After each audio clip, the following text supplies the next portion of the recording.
Comment gagner de l'argent en période de baisse?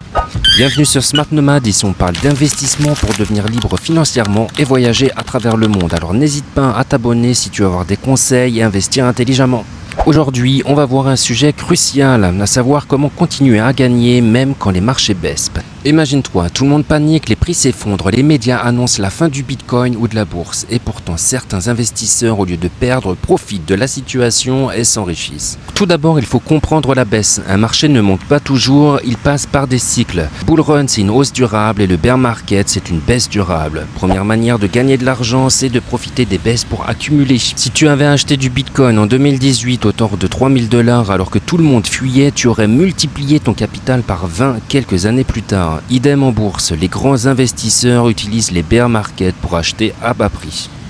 Ici, la clé, c'est d'investir petit à petit sans tout mettre d'un coup et avoir une vision long terme.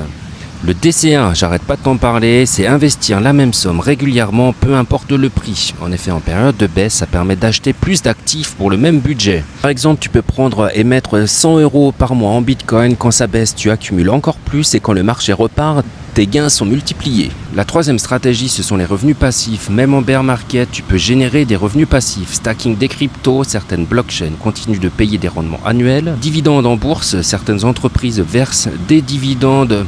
Peu importe que le marché monte ou baisse, encore le cash flow immobilier, si tu possèdes un bien en location, les loyers continuent de tomber. L'idée, c'est d'avoir des revenus indépendants des fluctuations.